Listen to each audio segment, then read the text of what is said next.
में शुभकामनाएं देती है। प्रश्नकाल। प्रश्न नंबर 1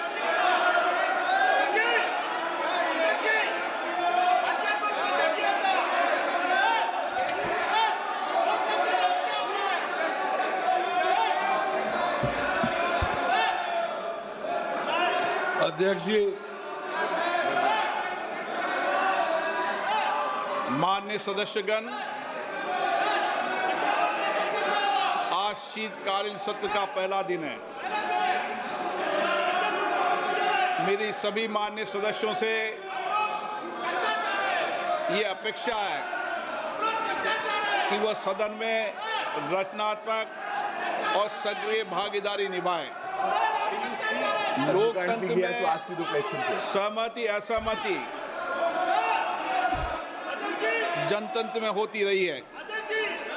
वैचारिक मतभेद भी होते हैं, लेकिन उसकी चर्चा संवाद से उसका समाधान निकलता है। मैंने पिछले सत्र के अंदर भी आप लोगों से आग्रह किया था कि हम दुनिया के सबसे बड़े लोकतंत्र हैं, हमें अच्छी परंपराएं, अच्छी परिपाटियां डालनी चाहिए।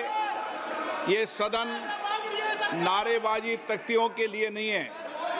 इसके लिए आपके पास सदन के बाहर बहुत मौके होते हैं। मेरा आपसे हमेशा प्रयास रहता है कि आपको जनता ने चुनकर भेजा है, आप उनकी अपेक्षाएं, आकांक्षाओं को अभिव्यक्ति करो, उनकी कठिनाई, चुनौतियों पर चर्चा करो, मुद्दों पर चर्चा करो।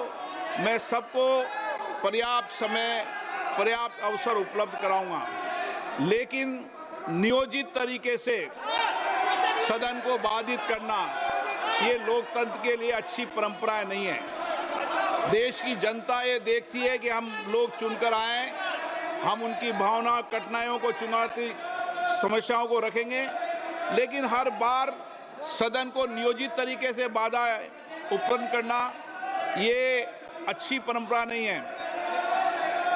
आप चर्चा करें। ये प्रश्नकाल है। प्रश्नकाल के अंदर महत्वपूर्ण समय होता है। आप हमेशा आके नारेबाजी, तख्तियां सदन के अंदर नियोजित तरीके से बाधित ठीक नहीं है। देश में, दुनिया में, लोकतंत्र में ये संदेश जाना चाहिए कि भारत की संसद और भारत में माननीय सदस्य सदन में कामकाज करते हैं, चर्चा करते हैं और सदन कभी बाधित नहीं होना चाहिए। ये परंपराएं लागू करो। आपने प्रश्नकाल के अंदर इन विषयों पर चर्चा नहीं होती। ये प्रश्नकाल है।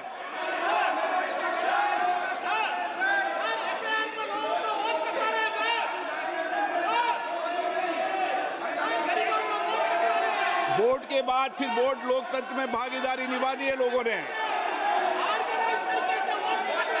और लोकतंत्र में भागीदारी हो जाएगी।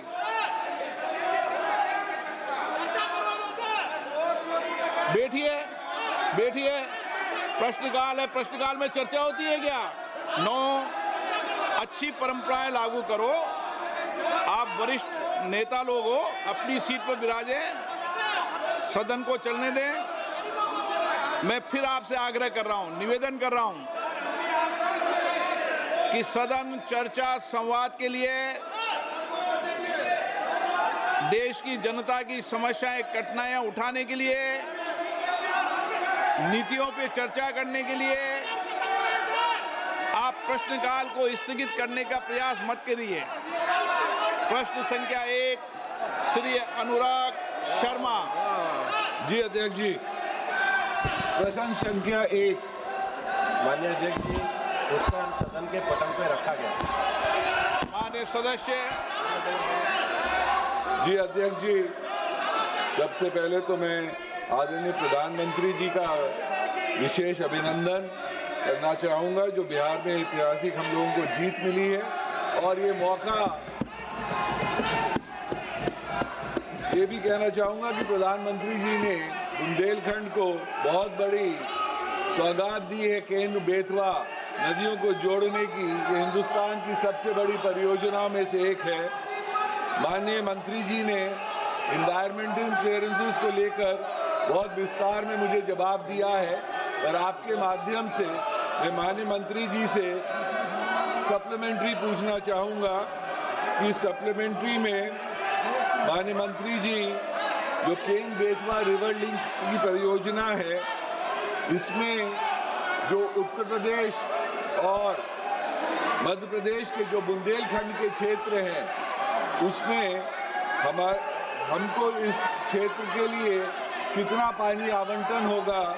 विशेष रूप से झांसी के टहरौली क्षेत्र में मेरे वहाँ तकरीबन 53 गांव हैं जिनमें बिल्कुल ही पानी की व्यवस्था नहीं है। ये गांव के हैं जैसे कि परसा, बबनिया, रनियारा, टहरौली, टोड़ी, बिजना। अगर इनको डेड स्टोरेज से कुछ पानी आवंटन कर दिया जाए तो हम लोगों को बहुत राहत मिलेगी। इन 53 गांवों में कोई भी खेती नहीं हो पाती है। दूसरा सवाल मंत्री जी से सप्लीमेंट्री में ये है कि ये जो केन बेतवा नदी लिंक परियोजना है, ये आदरणीय मंत्री जी इस पे कोई टाइमलाइन हम लोगों को निर्धारित करके बता सकेंगे कि ये कब तक संपन्न होने की तारीख मिल जाए? धन्यवाद। माननीय अध्यक्ष महोदय, केन बेतवा जो प्रोजेक्ट है वो एक महत्वपूर्ण राष्ट्रीय प्रोजेक्ट है। माननीय प्रधानमंत्री जी के नेतृत्व में एक बहुत बहुउद्देशीय नदी परियोजना है, जिसके अंतर्गत कुल मिलाकर के 10,62,000 हेक्टेयर एरिया को सिंचित किया जाएगा।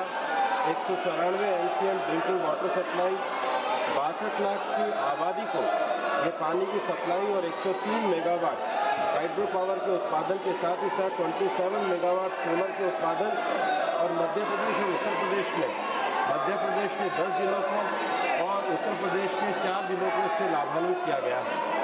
हमारे मंत्रालय द्वारा इसकी पर्यावरणीय स्वीकृति दी गई है और यहाँ के जो बायोडाइवर्सिटी है, फ्लोरा फोना है, यहाँ के जो स्पीशीज है और यहाँ के जो पार्क है, उसके लिए जो मिटिगेशन मेजर्स हैं वो हमारे मंत्रालय द्वारा किए गए हैं। शेष सभी जो कार्य हैं वो राज्य सरकार और जो पानी का वितरण है ये उनके मंत्रालय के संबंध में है, इसलिए इसकी जानकारी उनको वहाँ से मिलती है। माननीय सदस्यगण, ये प्रश्नकाल है। मैं पुनः आग्रह कर रहा हूँ, जनता ने आपको नारेबाजी करने के लिए नहीं भेजा है, सदन चलाने के लिए भेजा है। मेरा आग्रह है कि आप सदन चलाने में सहयोग करें। मैं आपके हर मुद्दों पर चर्चा करने को तैयार हूं। सदन नहीं चलाना चाहते, सदन में चर्चा नहीं करना चाहते।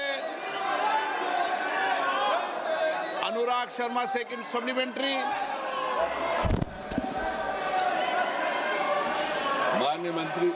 माननीय अध्यक्ष जी, ये जो आज यहाँ पर हल्ला बिना बात पे किया जा रहा है और हम लोग सांसद जो विशेष रूप से इतनी दूर दूर से आते हैं अपनी बात यहाँ रखने के लिए, SIR के बावजूद भी ये लोग नहीं मानने के लिए तैयार है। बिहार की इतनी बड़ी हार के बाद भी नहीं मानने को तैयार रहते हैं। इन लोगों को समझना चाहिए कि सांसदों को यही एक मौका मिलता है अपनी बात रखने का। माननीय मंत्री जी से आग्रह है कि केन बेतवा जो इतनी बड़ी सौगात आदरणीय प्रधानमंत्री जी ने बुंदेलखंड के वासियों के लिए दी है, उसमें मैं आग्रह ये करना चाहूँगा कि मेरे कुछ क्षेत्र उसमें से वंचित रह रहे हैं। अगर उसकी DPR में वो क्षेत्रों को और ऐड कर दिया जाए, विशेष रूप से एक गोविंद सागर बांध है मेरे क्षेत्र में, उस बांध को अगर हम ललितपुर की जाखलौन कनाल से राजघाट के डैम से अगर जोड़ देंगे तो हमेशा ललितपुर शहर को पीने का पानी और गोविंद सागर के नीचे के सारे हिस्से वहां से सिंचित हो पाएंगे। यह एक आग्रह मंत्री जी से था।